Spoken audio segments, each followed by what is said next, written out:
Good afternoon and welcome to Primadonna's Monumental Change. So we've been hearing a lot about monuments, about statues. You don't have to look very far to realise that things as they are aren't exactly right.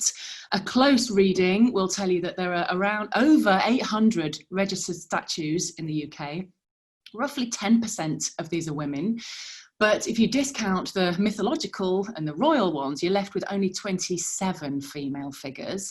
And in this panel, we're going to ask, is it time for monumental change? And I'm delighted to introduce two very, very special guests. Well, first of all, Shrabani Basu, who is an author, journalist and historian.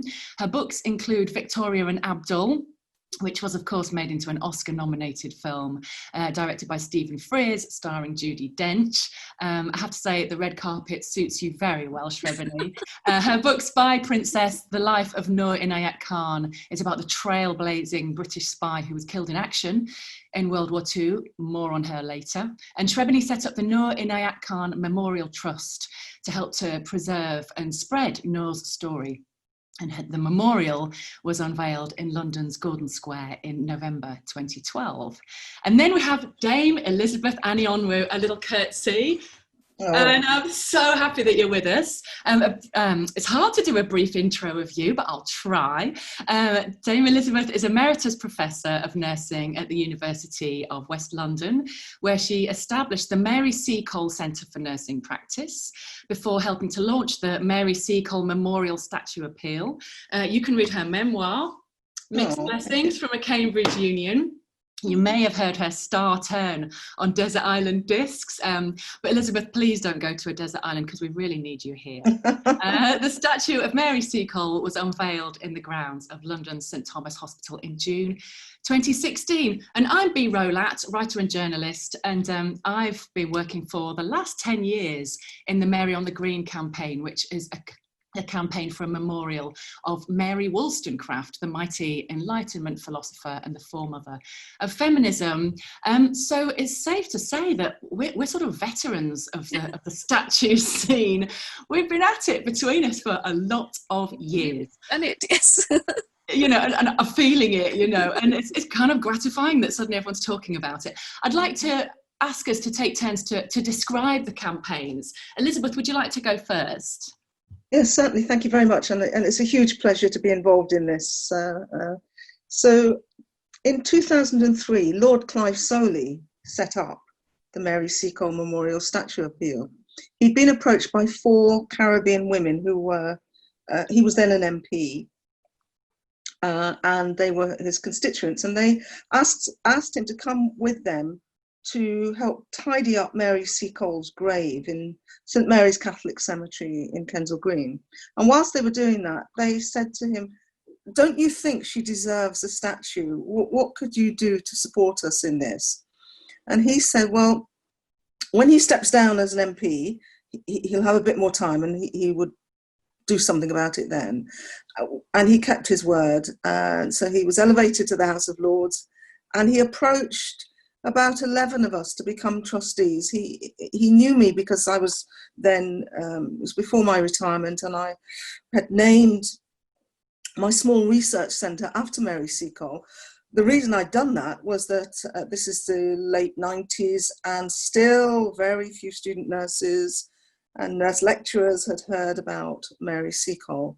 And I thought, right, one way I could raise her profile is naming my research centre after her, because I knew, I've got a weird sense of humour, because I knew people say, who's she? And that's exactly what happened.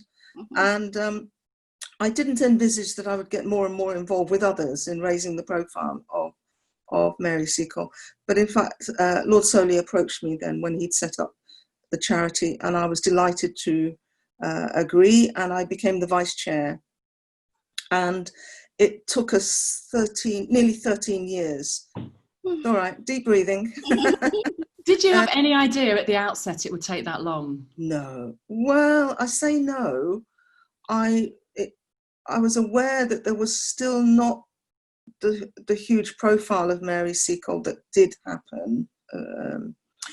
And also it was during a period of austerity, so I knew that it wasn't going to be very easy to raise the funds.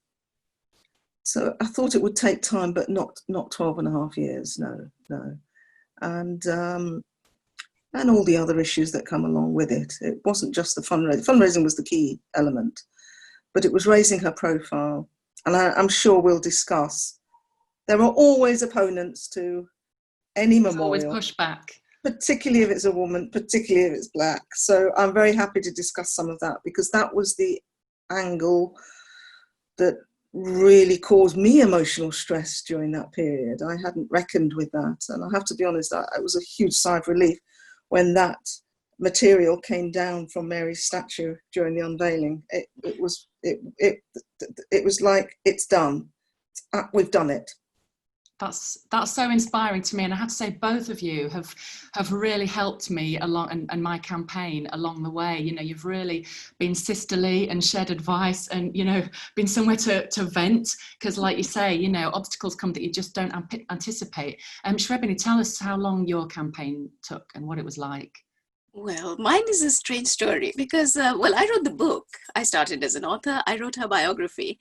And that would have been the end of the matter. But I got lots and lots of mail from people who said, thank you for, telling us about Noor Inayat Khan. Thank you for this book. And then these letters started about, why isn't there a memorial for her? And really the idea came from my readers. And there was an elderly gentleman, and he said, I will write to the Prime Minister every day. And her statue should be on the 4th plinth of Trafalgar Square. It was so earnest, and it was just delightful to read these. And then, of course, I felt this responsibility. I said, okay, I've got to do something. Who else will? So I said, well, statues too much. And at that stage, I had no idea. I was just an author. And so I said, a blue plaque would be nice. I love blue plaques. And I said, that would be nice. And there was an exchange of letters in the Times or something. And then I was contacted by English Heritage, and they said, well, we see you'd like a blue plaque. Would you like to apply? And I said, yes, of course I would.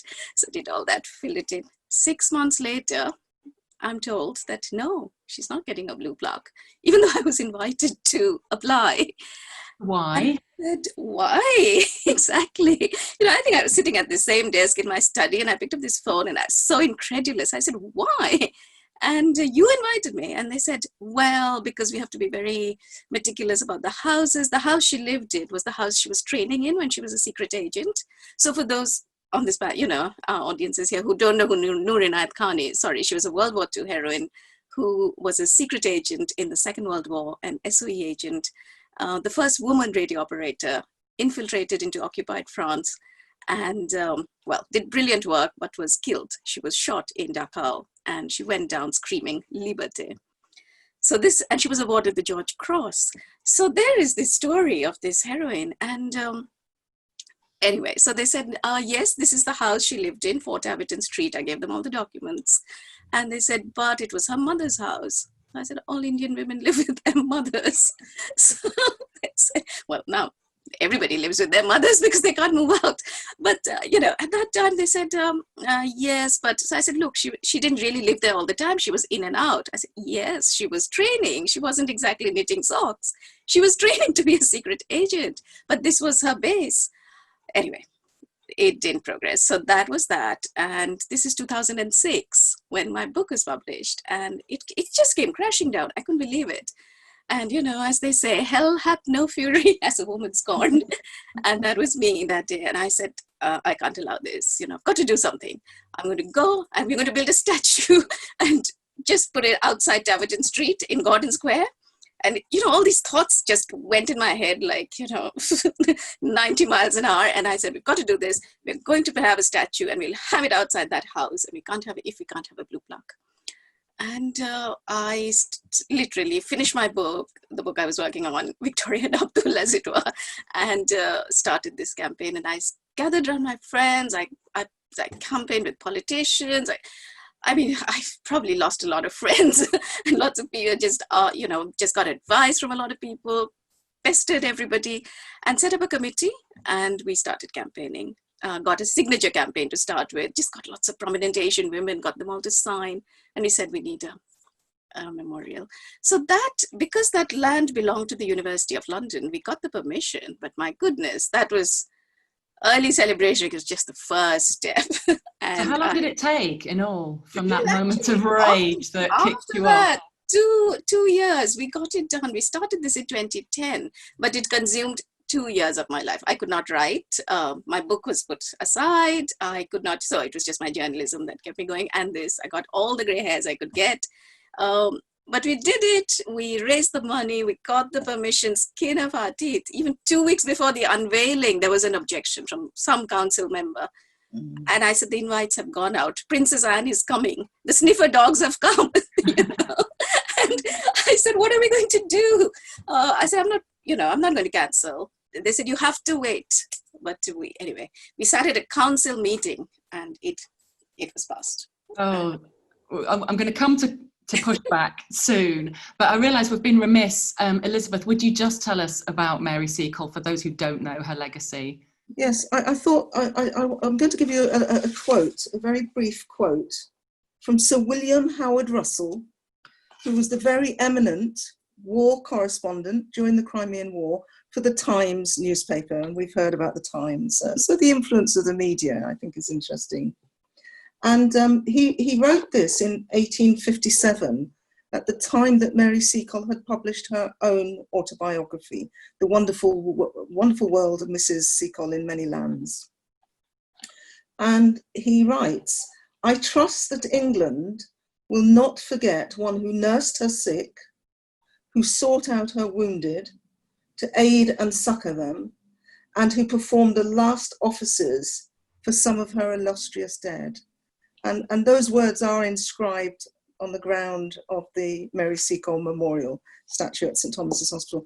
I think that quote from a war correspondent who was out there in the Crimea, who equally respected Florence Nightingale and Mary Seacole, for him to write those words, we mustn't forget her, the nursing, the sick, the soldiers. I think it brings in all the elements that made her very famous during the Victorian period.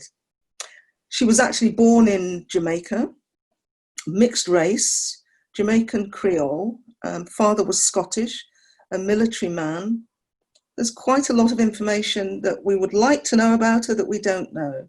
For example, we don't know her exact date of birth. It's been presumed that she was born in 1805, judging from the fact that she died in 1881, and on her death certificate she was 76, so just working backwards. She was very coy about her date of birth, so she wouldn't reveal it in her autobiography. But she was a very feisty woman. She followed in her mother's footsteps, so the role of mothers and women comes out very strongly in her own writing. And her mother was known as a doctress, and that was a sort of Caribbean term for somebody who was both a nurse, I think even sort of a general practitioner type person, and who practiced the Creole medical arts and as a healer. But she was also, like her mother, an entrepreneur. She was a hotel keeper, because if one contrasts, and we're not pitching one woman against another. We don't do that in women's monuments, but it's useful to compare her with Florence Nightingale, because they were both humanitarians in respect of the Crimean War. But we know that Florence was from a much more aristocratic, upper middle class background with her own means, private means, and didn't have to use her own money in a way. And the state, in fact, sponsored Florence Nightingale to go out to Scutari to nurse the soldiers from the Crimean War. Whereas Mary Seacole had to just fend for herself, and the fact that she was an entrepreneur was enormously helpful, because she was able to... She did so with extraordinary courage as well. She was a very zesty traveller. Her writings is quite a thrill. It's a wonderful, it's a rip-roaring tale. Rip-roaring tale, beautiful Victorian prose, and she comes out of it as, you know, a woman not to mess around with. That's my take on Mary, which is fantastic. I love that summary of her. Yes. I will very briefly, because I want to move on to other themes, and I do have to give a little shout out for my Mary too, who is Mary Wollstonecraft, and who was part of the Enlightenment movement in Britain. So she was one of the very early architects of what we now call human rights. But her most famous work, A Vindication of the Rights of Woman, is sort of the first setting out, if you like, of equality between the sexes. So her work is of inestimable importance today, and yet very little credited and very little known. So like you guys, I just sort of, once that bee got into my bonnet, I just didn't get a moment's rest. I've always been a few years behind both of you, and like looked up to you longingly, thinking, oh, I wish I was there. But we have actually now, Mary on the Green has got full funding. Congratulations. Thank you. And we were just about to unveil the amazing artwork by Maggi Hambling, but Corona, and so now it will be delayed to later this year, but we're in a very lucky position now if that's happening and that's underway. So we've given the audience a flavour of these extraordinary women and why it mattered so much to us personally. Why do you think that creating monuments to people like these people matters in the wider context of society? Shrabani. Yeah. Actually, before I start, I have to end the story of the blue plaque and Noor's memorial, because it has a happy ending. Because after all those years, in 2006, when the blue plaque got rejected, 10 years later, in 2016, we were told by English Heritage, you can apply again, because I had not stopped talking about it. And I think they wanted to say, give her the blue plaque and shut her up. And yeah, so you've achieved that as well. We have. And if it wasn't because of that rejection, that wouldn't have happened. So everything happens for a good reason. So 2020, this year, be just like you know, Corona and whatever, you know, withstanding, we will have the blue plaque to Noor Inayat Khan outside her house in Taviton Street. So there'll be the monument in Gordon Square as well as the blue plaque. So that's the happy ending to the whole story. So I'm really grateful. I mean, since then, English Heritage has had a lot of changes, and you know, the whole conversation has changed so much. They were really keen to right that wrong, and you know, good for them, they've done it. So, you know, this will happen. But the conversation has just lifted off now. It has. I mean, but then this is 2016, so 4 years back, they asked me reapply. So that was that. But yes, I mean, why is it important? You know, there's this lovely ancient Egyptian saying that speak the name of the dead and you will make them live again. And that's why these ancient Egyptians made these monuments and these, you know, to the pharaohs, and you would remember them because you're going to see them. And of course, we don't make these grand monuments, but, you know, the thinking behind that is if you don't say the name, you're forgotten. I mean, when I started out, I had to say the first question, just like you, Elizabeth, was, who is Noor Inayat Khan? Nobody, apart from my little group of readers, had heard about her. I had to start from scratch, give the whole story. Who is she? Why is she? She's won the George Cross. Only 3 women in this country have been awarded the George Cross. Have you heard of her? No. There's no photograph of, there wasn't. Now I think that all this has been changed. But when I was researching, Imperial War Museum has photos of the other 2 women. Where is Noor? Only 3 women got this George Cross, 3 SOE agents, and her photo wasn't there. She was completely forgotten. And yes, I guess it's because she was an Indian, you know, it didn't matter. She was from France. Who cared about her? Her story was lost. So we say these names and we remember her in books and films and monuments. People, you know, that is just the perfect way. People will now know who she is, and her story has gone around the world. So she's done well. That's beautifully expressed. We have to give credit to the Black Lives Matter movement, which has just blown the lid off this debate. I think it's been an unintended consequence of the uprising that suddenly everyone's scrutinising aspects of our lives and the sort of furniture of our cities that many people didn't question before. So thanks in large part to that activism. But let's look at, because this question has 2 sides. Who should be on a monument that isn't? But also, who is up there already that shouldn't be? And what do we do about those people? Colston, Clive, these guys, Geoffrey. What's your take on that, Elizabeth? I want to look to the future. I want to see more women represented in monuments, and diverse women. I think there's a huge ethical issue in terms of what do you do with monuments that are already up to people you would never even, well, some of us would never think of supporting such a monument to go up, statue to go up now. It strikes at the very heart of who is in control of the representation in terms of those monuments and statues. Who historically has been in control? And I think the story about the blue plaque and English heritage, yes, things have changed, but the fact that they could dictate the criteria under which the blue plaque would be put up, and it was extremely narrow, and there didn't seem to be much room for there wasn't any room for manoeuvre. And we got a taste of it with the arguments put against Mary Seacole being cited in the grounds of St Thomas's Hospital, not by the powers that be at St Thomas's Hospital, I hasten to add, more those, a small vociferous minority who deemed that they were the experts in saying who actually was a nurse, because they argued that Mary Seacole wasn't a nurse. Well, come on. This was before the Nurses Registration Act of 1919 or something. And yet it was on it. Oh, they weren't racist. Oh, no, they weren't racist. They argued very strongly. No, it's nothing to do with her skin color. Blah, blah, blah.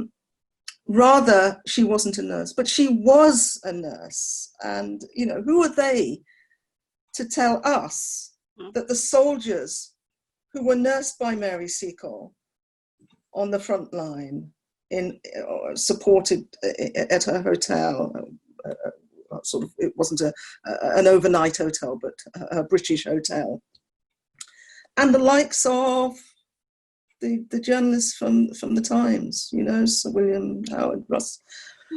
I mean, who are they to argue with those people who were there at the time, who did say that she was a nurse? And they would bring up some so-called intelligent people who felt they were better than us in terms of the facts. They would argue that Mary Seacole never called herself a nurse. Well, straight away I would say, excuse me, read her autobiography. She certainly does describe herself as a nurse. So what is all that about? It's about they only want certain people on statues. And that goes to the core of who people think are British, who people think are important, and which people should have no say in determining who should be represented. And these are very, very deep-seated emotions that people have. I've recognized this. But, I think to finish off, one thing that really brought me so much joy and energy was the groundswell of opinion that gradually happened in terms of the support for the statue of Mary Seacole. And I mean financial support. The £1, the £5, the £10, all generations, all ethnicities, all gender. It was absolutely glorious.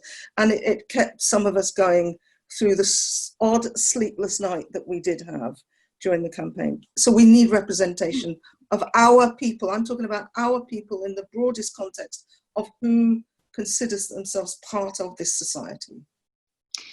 And we're all familiar with these arguments. There's the argument of, oh, well, what about that person and that other person and that other person? Why not them? But there's also the argument of, what about hungry children? Why are you spending money on a big lump of something? What would you say to that argument, Elizabeth? I'd say it's people who choose to donate. It's their choice. It's also the choice of those foundations that might wish to give a grant towards such a monument. And it isn't a one or t'other. We are not saying that this is more important than that. Individuals and organisations do have choices in terms of what they will spend their money on. Yeah, I have no problems whatsoever in arguing. There is also the question of, is it a form of idolatry? Well, if you don't agree with it, you don't have to support it. There's room for all sorts of expressions in art and representation. And That's a very interesting idea, though. The notion of idolatry and of someone being up on a pillar is a very sort of, I mean, it's quite a traditional way of celebrating a person. And I suppose one of the questions that comes out of that is that, by definition, the individual is valued over collective action. And one of the things, and this has been a debate within the Mary on the Green campaign to memorialise Mary Wollstonecraft, is the work of art that will be unveiling by Maggi Hambling isn't a figurative representation of Mary Wollstonecraft herself. Rather, it's sort of an emblematic, it's the birth of a movement. And I'm quite interested now in the debate moving into other ways of representing group efforts or movements or even just ideas. Shrabani, is that something that you've felt inspired by, or you see more Absolutely. now? Well, the same argument was made to me. There was a lot of people who, very old white establishment who said, oh, no, who is this whippersnapper who's come up and wants a memorial to Noor Inayat Khan? They said, well, no, we don't believe in individual memorials. Fair enough. I take that argument. We believe in the SOE, and the SOE should be commemorated. So I remember standing up in the House of Lords and, really being nervous and speaking on this and saying that, I come as a journalist, as a writer, and our journalist training is that you suppose you're covering a riot or something, you choose that one story and you describe, so-and-so is in this place, his mother's looking after him, whatever, and you go into the story through this one individual. It's standard journalistic technique. And I said, if you stand in a school and you say SOE to a group of year 6 people, nobody knows anything and they've switched off. You tell them about this woman who went there, part of the SOE, who went in with a false passport, went into occupied France with a wireless, did what she did. You've got them gripped, and that's your entry into the SOE. So I think that's an excellent example. And I see it like that because that's the story. We put it on a memorial that she was with the SOE. This is a Churchill's secret army. Her last word is liberté. So, then people then will know about the SOE. I think, just talking about Noor and all the other women SOE agents has actually drawn the conversation to a discussion on SOE. And I would follow that up with the impact that Mary Seacole's statue has, standing in the grounds of such a prestigious hospital as St Thomas's, overlooking the River Thames, overlooking the Houses of Parliament. This is a brown-skinned woman who nursed people in the globally, cholera, typhoid. How relevant is that for Black and minority health workers at this very period in terms of COVID-19? And just to see the people and the families and the individuals that comment on the impact of going to take their children or their grandchildren to see such a statue. So I think the narrative, as you argued, is immense. It's absolutely immense. Mm-hmm. And that's the same for Noor, exactly. Who would have thought there's an Asian woman, comes from a conservative family. She would have had an arranged marriage, but here is what she chose. And who would have thought that there would be a young Muslim woman who was there fighting the Gestapo? It is an absolutely unknown story. Mm-hmm. So, and her beliefs in non-violence, in universality of religion, all these important principles that she held and so dear to her. I think her statue symbolizes those. So it's a statue for peace and non-violence. And that's what it represents. It's part of the Bloomsbury Peace Walk, which is beautiful. So all of these three iconic women also symbolize something very much bigger than their own individual life, which is the important thing. And then, of course, there's the time-honored phrase, if you can see it, you can be it. And for me, one of the big sort of motivating factors in a memorial to the life and legacy of Mary Wollstonecraft was the idea of school kids walking past and going, what's that all about? Oh, she was a local hero. Oh, she done all right. And just thinking that it would mean something to local kids, that's a very powerful thing. But I don't want to escape from the idea of that. I can't put away the idea of the vision of Colston being pulled down and tossed into the river. And I want to explore that more, what happened. And I read a really interesting piece by the writer Roxane Gay. And she was writing about monuments. It was a very sort of US oriented piece, but she said very interestingly, she wrote, we need to be reminded of our failings as much as we remember our successes. And I wonder if there's a sort of conversation to be had. I know Banksy had a really genius idea about keeping Colston there, but incorporating statues of the people pulling him down. So you get a conversation in a work of art. You get the original. I mean, it's very hard when it's a human being who made their fortune from trading in human beings. I mean, that's, I would say, an open and shut case of someone that deserves to be thrown in a river. But nonetheless, there are sort of shades of grey with other statues and other monuments. And there's that. I'm just interested in sort of artistic responses to and conversations around those uncomfortable monuments. Yes. I don't know you want to respond to that. I mentioned, could I talk about my own feelings about the Colston statue? And try, and we have to try and be very honest. And I reflected afterwards, why was I feeling so happy when I was watching these people on television pulling this statue down? Because I had followed the debate about Colston in Bristol. This has been going on for years, where there's been a civilized debate with the council as to this statue shouldn't be here, it should be in a museum.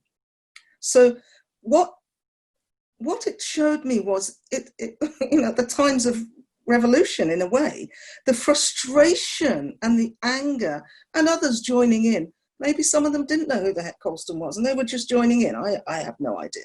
However, those of us who recognise the history of the conventional way of trying to get change from the council or whoever and failing, that was really striking home to me.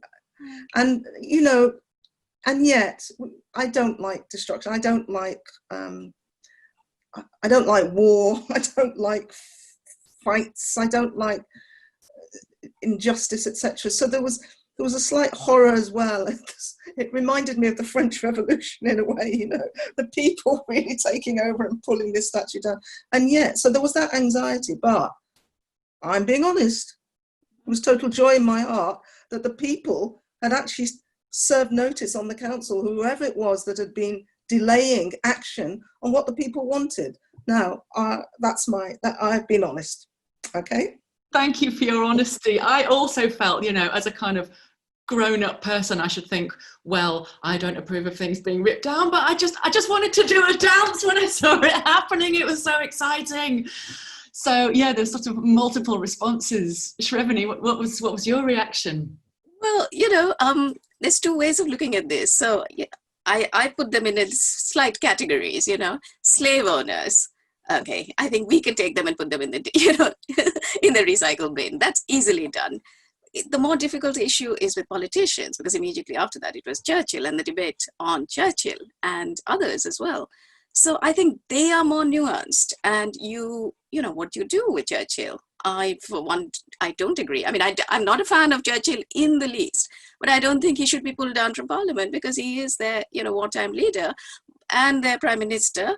But there is a lot about Churchill that is not known. So, all the dark sides, what he's done in India, historians recognize it and they sort of pass it away. They say, yeah, it was product of his time, and it's not true. So what I feel very strongly is that education is the key. We've got to know all these people. We've got to know what they did. We need to know their dark side. We need to know their finer side. We need to know everything about, these historians and people you are putting up, politicians, figures you're putting up on plaques. But the other side of this argument is that I come from India. I am also wary of things being pulled down, names being rewritten, because, you get a regime change, which is very right-wing, and then many years of the past are then also rewritten with a regime change. So I do have that fear that this sort of thing is also happening in India, but in a wrong way. So I'm not universally, appreciative of road names being changed. It depends. I think we have to be very careful because, who knows which regime will come next and change something and put up something, very right-wing or fascist even. So we've got to strike that balance. Balance is well served by having a much more sort of engaged and democratic process rather than it coming from above. Elizabeth, your characterization of this, you know, group of experts who, the gatekeepers, the people who decide, that, you know, that people get much more involved in local and national projects around representation. And I'm seeing more and more of them every day. There are just so many extraordinary and exciting projects happening at the moment. So is democracy, and, you know, it's greater sort of local engagement an answer to that question, Shrabani? I think so. I think we really have to have a really informed conversation about these things. And yes, the gatekeepers should not be the politicians or the governments in charge, because that, you know, that is where you're really entering a gray area, and anything could change 5 years from now. I mean, even in democracies, forget dictatorships and others, in democracies, like in India, you know, roads are being renamed. You want to wipe out the legacy of Nehru. You want to wipe out the Mughal Empire. That's not on. So you are rewriting history to fit your narrative, then that doesn't work either. So we've really got to be walk that narrow path and be, you know, it's a very difficult path. But yes, I mean, you know, on the face of it, obviously there are certain people you can just say it's no good, get rid of him. But I mean, what I would love to see is Edward Colston. He's now going back into a museum, isn't he? And the other statue of the woman, who they put up, I think they should be put next to each other. I think that would be perfect in the same museum, because he can, with the little history of what happened. And that, I think, would be just perfect. That really does sort of represent a conversation. Sorry, Elizabeth, I interrupted. I think she's been taken down as well, and I think so there's an opportunity to, I think the whole process of who decides who will have a monument, how the resources are obtained, I think it goes to the very core of who has power, who has access to decision making. Even the land that the monument is on has to be negotiated often, and it's so complex. I learned so much from that 12 and a half years. It was actually the most exhausting campaign I've ever been involved in, I have to be honest. And so I step back now. I don't think I would ever want to be involved in another campaign. I'm serious. I will support, but not actively, because you put your whole, and I'm sure all of us have had that experience. But that we support others who wish to further their cause if we agree with that cause. I have to say, you two really stuck me to it. You really, really have. So I'm tremendously grateful to you both. I just also want to name the wonderful activist Jen Reid, who was the person that was made into the statue by Mark Quinn. Because that was, again, you know, and the quote, energy flows through her. That was just, you know, a really emotional and powerful moment. I'd like to, we've got a few more minutes, and I hope that people who are watching this can, you know, send in questions, because we'll be around when this is broadcast to respond on social media, on Twitter. So do check in with Primadonna's online incarnation. But on the note that you've just mentioned, Elizabeth, on how blooming hard it is, there are still campaigns going on, and I wondered if there's anybody that you'd like to give a shout out to, or particular projects that you'd like to just describe here that need that oxygen of publicity, that are still fundraising. Could I mention the Caribbean War Memorial Monument? This has been led by a group of Caribbean veterans from the various forces, and who have got a site in the Arboretum, is it? Arboretum in near Shropshire. And they desperately want to raise funds for a monument that recognises and values the contribution of those involved in all sorts of wars, etc., from the Caribbean, who gave so much for Britain through their contribution. And that's a small group, and I worry as to how they're going to get the money. So let's support them. Caribbean. Support them. The details for this campaign will be on the website, and we'll be sharing those. So thanks for that, Elizabeth. Srabani, who would you like to give a shout out for? I don't know about any monument appeals that, at the moment, apart from yours, of course, that I'm, sort of... We're funded, so don't put any money that way. If in doubt, send it to Black Lives Matter charities and campaigns. But in the future, I would love to see, now that the conversation and people are looking at more memorials that they would like to build. I know the Mayor of London is, set up this major consultation committee. I would love to see a monument to the Indian soldiers, a proper monument, because I've written 2 books about them going to the First World War. It breaks my heart. Please tell a little bit more, because I've seen you talk about this so eloquently, and you've done a lot of TV work around it as well. Tell us why that's a cause. Well, because this was the first European war, and there were these illiterate peasants who came from villages and hills of India, and 1.5 million came to the First World War. It was the highest volunteer army, and nobody really knows about them. The centenary came and went. We had some books, including mine, but it wasn't such a focus. So I think we really need to know that there were...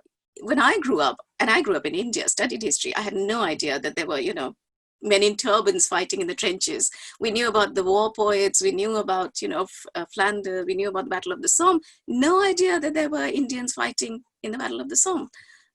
So I would love this to be recognized in some sort of monument somewhere. I personally cannot, I have no energy to run a campaign, but I wish somebody would do it. Wow. I'd also like to see more blue plaques to Indian women come up. I hope they make these. I'd like to see one to the poet Sarojini Naidu, maybe Cornelia Sorabji, the first woman to graduate in law, who really worked, the first practicing lawyer in India, who practiced here. So there's so many fascinating women I'd like to see recognized. Well, let's hope that this current wave of energy does lift up more activism and more calls for, and I hate to be London focused, but for people who are based in London, it's very much worth looking into Mayor Sadiq Khan's Commission for Diversity in the Public Realm, because obviously they'll be engaging over the next year. So there's lots for people to be tuning into. I'm going to be greedy and ask for 2 campaigns that I'd like to shout for. One is for Sylvia Pankhurst, the rebel Pankhurst. I've just been reading, there's a new biography coming out on her, and we really do need to immortalise her. That's underway, and the details will be on the website somewhere, will be added on. And the other one is a wonderful campaign down in Dorset, Mary Anning Rocks, to memorialise the great dinosaur hunter Mary and scientist Mary Anning. Oh, yeah. Both of those are great campaigns. They're both still fundraising, and I'd love for people to support them. Or for people to, to launch your own campaigns. We did it. It only half killed us. Could I mention, the very sad news about the death? I want to make sure I have her name correctly, and it's Paulette Wilson. Windrush, who fought so much, and just last, I think June, was with others in a petition in Downing Street, whose death we've just heard, and didn't live to see really the compensation allocated. They're still dragging their feet. So yes, I think there's so much. There's so many women, and I'm focusing on women, obviously. The gross underrepresentation is still there. And it cannot be difficult to work with women's groups and other community organisations to identify, and we can support, even though we may not have the energy to actively campaign, but we can support. So that would be somebody just from current sad news that was announced. Yes. Very sad news, and much love to her family. And I think then just as we wrap up this wonderful discussion, I suppose that my takeaway from you two has just been solidarity and support from the moment I first met you both throughout campaigning. And I suppose that the message of this debate is that that's what's needed. So I want to thank you both, Shrabani Basu, Elizabeth Anionwu, for joining me here at Primadonna Festival. And thank you so much. Take care. Bye-bye. Thank you. Thank you. Thank you very much. Bye-bye. Bye.